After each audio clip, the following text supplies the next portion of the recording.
భారత రాజ్యాంగ మౌలిక స్వరూపం అను భావనను భారత సుప్రీంకోర్టు తొలిసారిగా ఏ కేసులో ప్రస్తావిస్తుంది? ఓకే, భారత రాజ్యాంగ మౌలిక స్వరూపం. అసలు మౌలిక స్వరూపం అనే పదాన్ని ఆంధ్రప్రదేశ్ మరియు తెలంగాణలో 2-3 సార్లు మా క్వశ్చన్స్ వచ్చినాయి. ఇది ఈ మౌలిక స్వరూపం సంబంధించిన అంశాలపైన క్వశ్చన్ వచ్చినాయి. మొన్న రీసెంట్ గా కర్ణాటక పబ్లిక్ సర్వీస్ కమిషన్ లో కూడా మౌలిక స్వరూపం సంబంధించిన కేసుకు అడిగాడు. అది అందుకోసమని అది ఏందో ఒకసారి చూద్దాం. భారత రాజ్యాంగ మౌలిక స్వరూపం అనే భావనను భారత సుప్రీంకోర్టు తొలిసారిగా ఏ కేసులో ప్రస్తావించింది?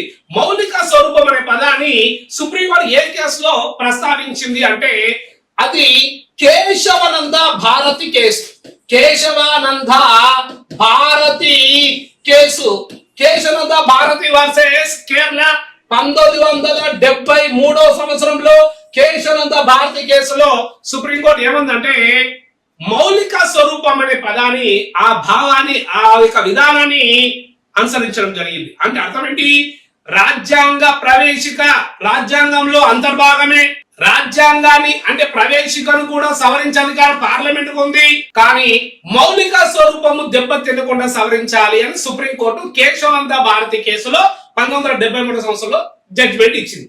అంటే ప్రవేశిక రాజ్యాంగంలో అంతర్భాగమే, ప్రవేశికను కూడా సవరించే అధికారం పార్లమెంట్ ఉంది అంటూనే మళ్ళీ మనది మౌలిక స్వరూపం దెబ్బతినకుండా సవరించాలి. అంటే ఆ మౌలిక స్వరూపం అనే పదాన్ని సుప్రీంకోర్టు ఏ కేసు ద్వారా వెలుగులోకి తీసుకొచ్చిందమ్మంటే కేశవానంద భారతి కేసు 1973.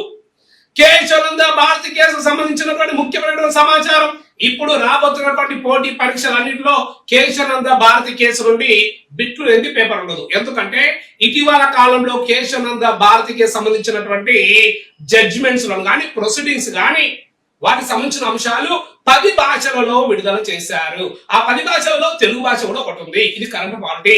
కాబట్టి ఇక్కడ మనం అడిగిన దానికి క్వశ్చన్ ఒకసారి చూద్దాం. ఇక్కడ ఏమన్నాడు? మౌలిక స్వరూపం అనే భావాన్ని సుప్రీంకోర్టు ఏ కేసు ద్వారా వెలుగు తీసుకొచ్చిందంటే కేశవానంద భారతి కేసు. మరి ఇచ్చిన ఆప్షన్స్ లో కేశవానంద భారతి కేసు ఎక్కడ ఉందో చూద్దాం. ఫస్ట్ ఆప్షన్ ఏమన్నాడు? మినర్వా మిల్స్ వర్సెస్ కేంద్ర ప్రభుత్వం. మినర్వా మిల్స్ కేసు ఎప్పుడు? 1980. Next one Maneka Gandhi versus కేంద్ర ప్రభుత్వం.